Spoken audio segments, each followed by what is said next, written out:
do great things.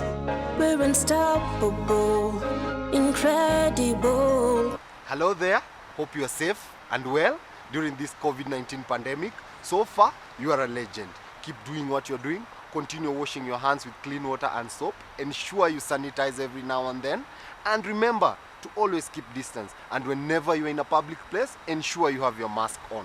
Welcome to Able Differently, a program where we take charge. And just like the other days, we have life-changing stories for you. I am Judy Okite. And I'm Benson Mungai. Welcome. 'Cause we're differently abled, differently. Cleaver Aitoni survived a polio attack at the age of 2 years old. Did that change his life? Of course it did, to its core.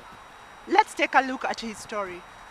Back in the day when polio was a threat to many children, Cleaver Aitoni was only 2 years of age, and unexpectedly he contracted the dreaded condition. Actually, according to my parents, is that I was a very active boy. And I was very active and running around and very agile in very many ways. And it just came that I was sick. And through that sickness to the hospital, then polio was diagnosed. Then the hospital decided to do what they could do. He was fortunate enough to have parents and family that embraced him regardless of his condition, preferring that he went to integrated schools in his entire school life. And my parents were positive. They took me to the call of integrated school. I didn't go to any special school. And that's how I grew up very positively. I grew up very positively, playing with my age mates, running around. When I'm not in the field, I'm the coach. Although he had few encounters of discrimination, he was always ready to stand up for himself. Even in school, where I went to school, it was very okay. They took me like any other of them. We would play together, do everything together. But with the very little discrimination which I would see, but I would always fight them. Discrimination happens a lot at the point of interviews and hiring, especially when the candidate turns out to be a person with disability. Unfortunately, Cleaver also became a victim of discrimination while seeking employment in various places. I've had such cases where I think I've been discriminated because I've done a lot of interviews. And normally when I want to go for an interview, I normally prepare myself well. And when I'm called for an interview, I always realize that I either have all the qualifications required or I'm even overqualified. There are places where I've done interviews and I know very well, I've done very well, and nobody considered me. And for your information is that all these places I've worked, I know that I've worked in those places and I was recruited on merit, where I've done an interview and become number one. I know all the places I've worked. When I look back, because I'm in HR, I always realize I was number one. So there's nothing like any favor which has been done to me because of my disability. Despite the challenges he faces, Cleaver is still determined to secure a much better opportunity in government. He urges persons with disabilities to remain focused and to always be a step ahead of the rest while applying for jobs. What I know is that even persons with disability have a problem with themselves. Majority of them lack self-esteem. And if you lack self-esteem, you will go nowhere. If you want something and you are persons with disability, go out there and let people see you trying to get this opportunity. When they see you try to get this opportunity, you will be given an opportunity to show your case. And I believe if you are given an opportunity to show your case, please ensure that you are the best among the crowd. And we will always get these jobs. I want to encourage my fellow persons with disability to be positive, go out there and look for these opportunities. These opportunities are available, and right now employers are starting to understand and to know what disability mainstreaming is all about, and they are willing to consider you for those opportunities which are available. Although he applauds the government for the great job they are doing for persons with disabilities, especially during this period of COVID-19, he also challenged the government to up its game in other areas. I believe that as much as the government has done much, but there are gaps. And these gaps is the inclusion of persons with disability in their programs. When we started the briefing on COVID-19, there was no interpreter, and the government decided to bring one on board. That was a plus on the government side. In that committee, I have not seen a person with a disability. I believe somebody with a disability should be in that committee.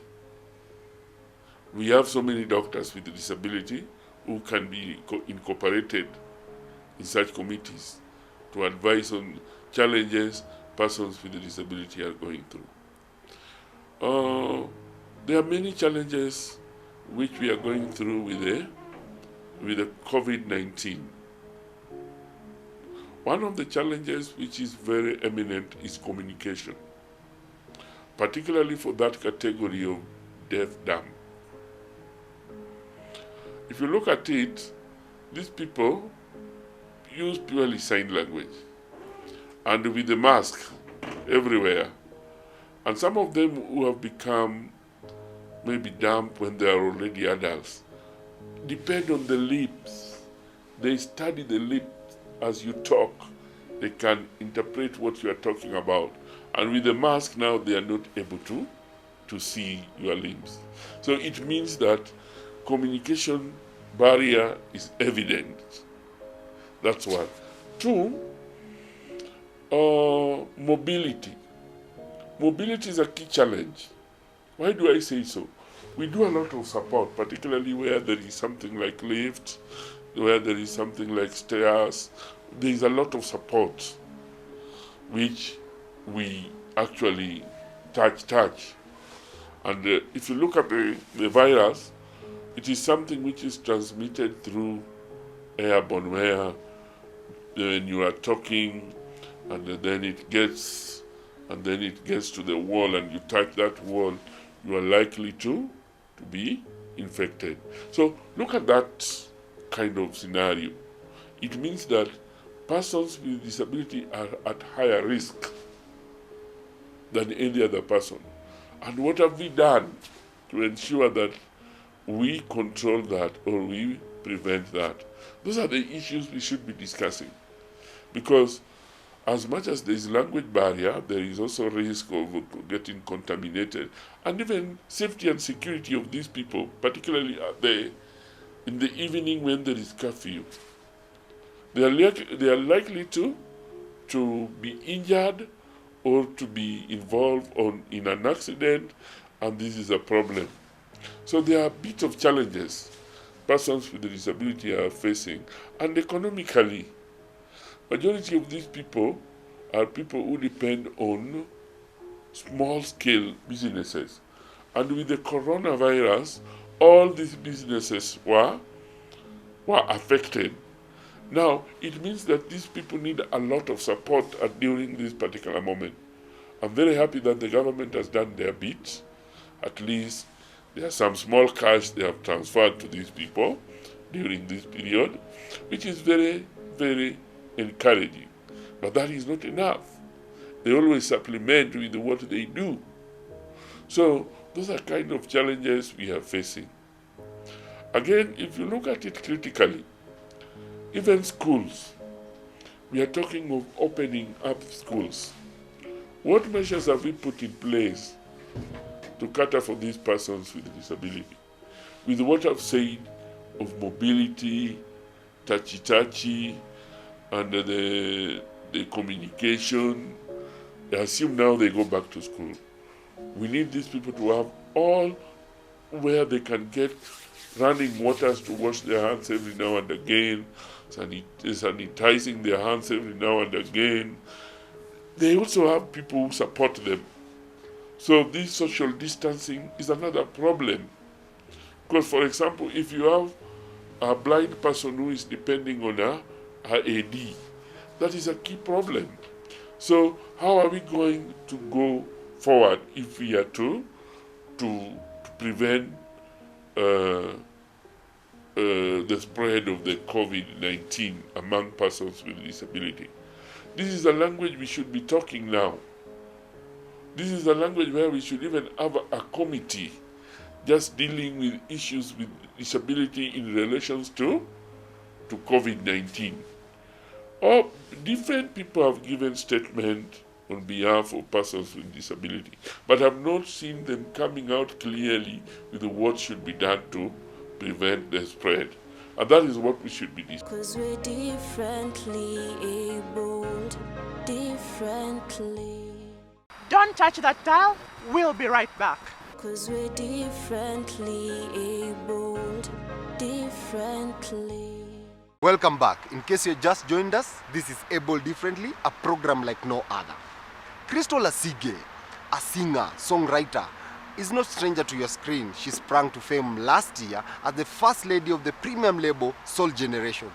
Take a look.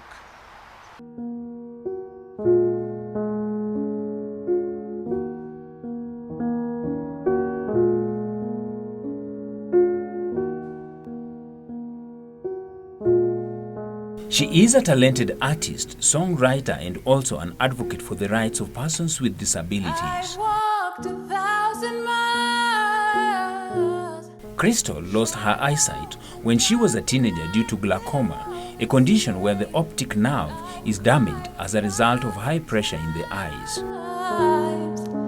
I can't deny that I've She does not let disability define her, as she has gone out of her way to define herself through her talent. my life ain't been. Wakaja na umati, wakageuka kuwa wafuasi, wakaja na majini, wakapata tusha za makwadini, nyele za kifarasi. She was the first female artist to be signed by the Soul Generation, though currently she is not with the group. Kasi, dandiani msiwachwe na baa. Sauti soli na dieri ya kumechacha. Karibuni kwenye extravaganza, kaskazini walipofika walifunika.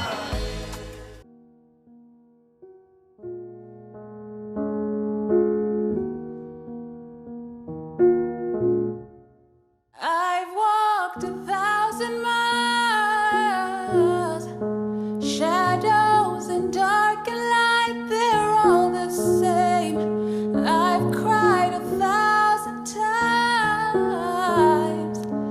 I can't deny that I've tried it their way. Since you say you like my way, Jesus, my life ain't been the same.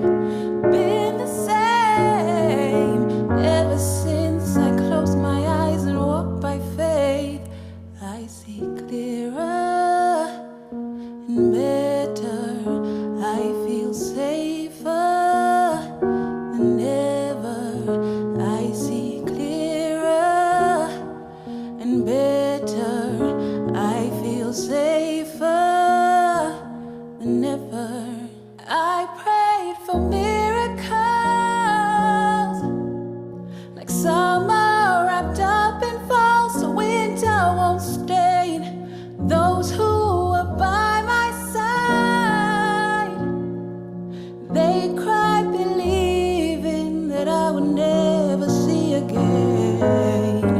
Since you say you like my way, Jesus, my life ain't been the same. Been the same.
clearer and better.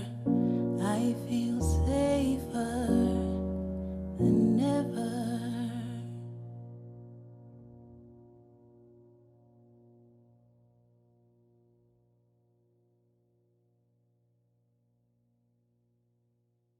Cause we're differently abled, differently.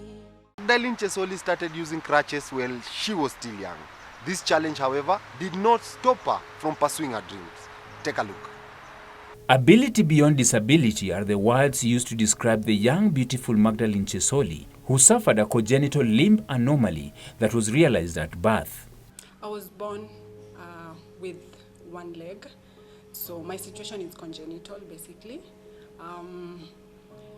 I was born in Kitale, partly raised there, and after I was born, my parents had to look for alternative ways of how I was going to walk, because being a child who is born with a physical challenge was hard for them, because they didn't know how my movement was going to be.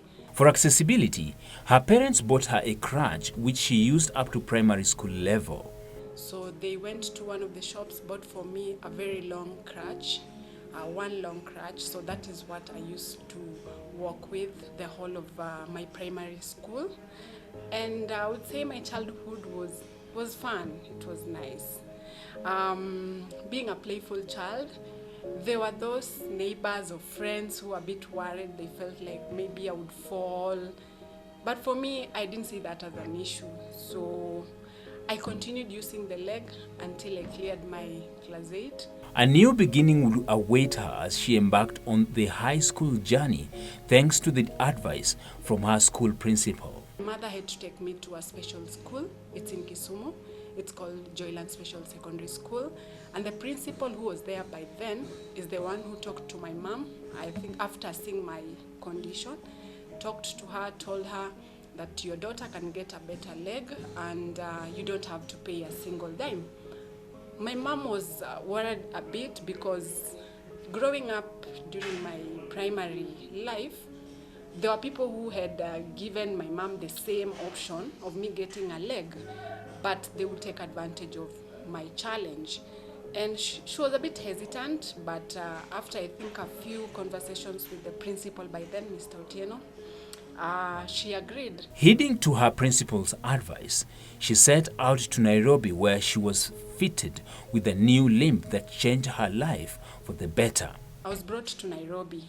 It's not the school which funded my coming to Nairobi, basically. There are these Indian families. That particular family was called the Patel, and they're the ones who organized for my accommodation, my transport from Kisumu to Nairobi. Then I came, they did some measurements here at their office. After them doing the measurements, they gave me a new limb.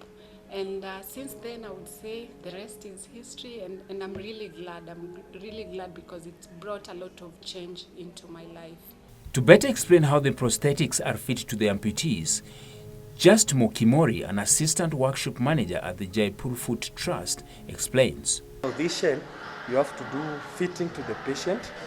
It comes out something like this, which you fit on the patient first. And now, the final process is now when you come and fix a belt and a foot. So the foot, we get the size as per, they come in different sizes. So the size you give is as per the other side. If it's a person who is amputated both limbs, you can determine the size of the foot you want to use. Yeah, so you can put a bigger foot and a smaller foot. But definitely, for a bilateral patient, we put a slightly less foot, less the number, the size. Because the bigger the foot size, the more heavy it is. So at least you can determine. Yeah. The new prosthetic limb provided Magdalene with an opportunity to be productive in school activities. With the crutch, I would say I used to strain a lot, and basically my armpits and the lower part of my left limb, most of my clothes would get torn. And as much as I would move, carry things, do my own stuff, it was really hard, especially my armpits. They had even darkened. But with the artificial limb, the only challenge I've faced so far is walking for long distances. That is the only challenge. But these other things I'm able to do on my own without any assistance, without any help. Like, I'm just okay. In fact, anyone who doesn't know me might not realize that I have a physical challenge. Support from her loved ones and self-acceptance were some of the things that motivated her to keep going. It wasn't easy, in fact, because you would question yourself, you will question God. You'd even ask your family members, why am I the only person who is physically challenged? What is wrong with me? Didn't God love me? But one thing I'm grateful for is a very supportive family. In fact, they sat me down, reminded me of how special I am, and they made me appreciate myself. Now, the first thing I've learned is loving myself first. You know, when you love yourself, you'll be able to reciprocate the same to someone else. The amount of difficulties she has encountered as a person with disability is what makes her push for sensitization by the government on persons with disabilities. I think the government is doing what it has to do, but I feel like they're not doing enough. Personally, I've had 2 experiences that I feel if the government would do something about it, it would be of great help in terms of creating awareness. I know there are these companies who are creating awareness about the disability rights, the Disability Act, but I feel like the sensitization is not enough.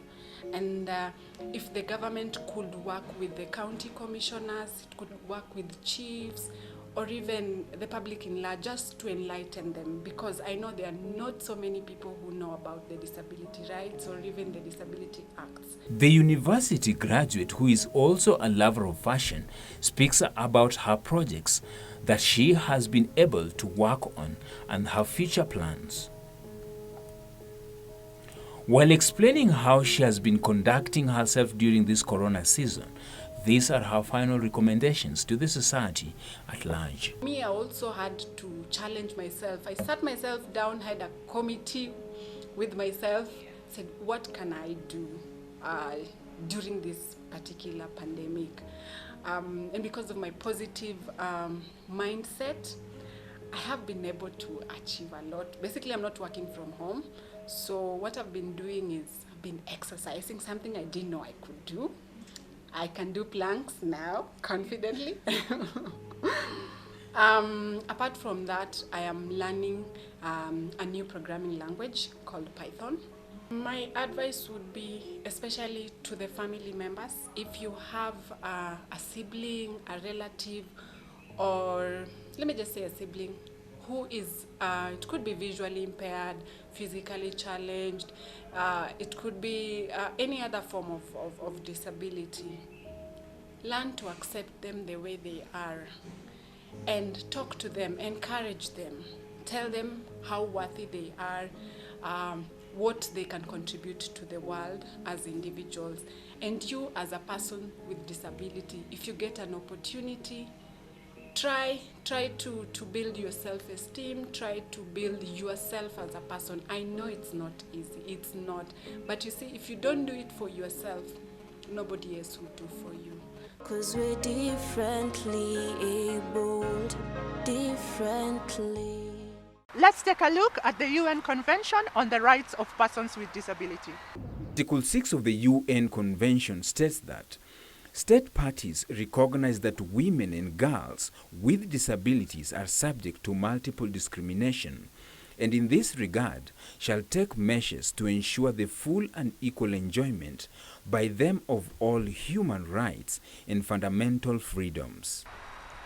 From time to time, we come across people using wheelchairs. Unfortunately, we classify them as people who are sick because we see the wheelchairs in the hospital. A bigger percentage of this group They use their wheelchairs as their source of mobility to move them around in their homes, in their places of worship, in their community, etc., etc. So please, next time when you see somebody with a wheelchair, do not define them as sick unless they tell you that they are. That is our etiquette for today. And that's all for today. Enjoy the rest of your viewing. Please remember, keep safe. Until next week, it's me, Judy Okite. And I'm Benson Mungai. Bye. Bye.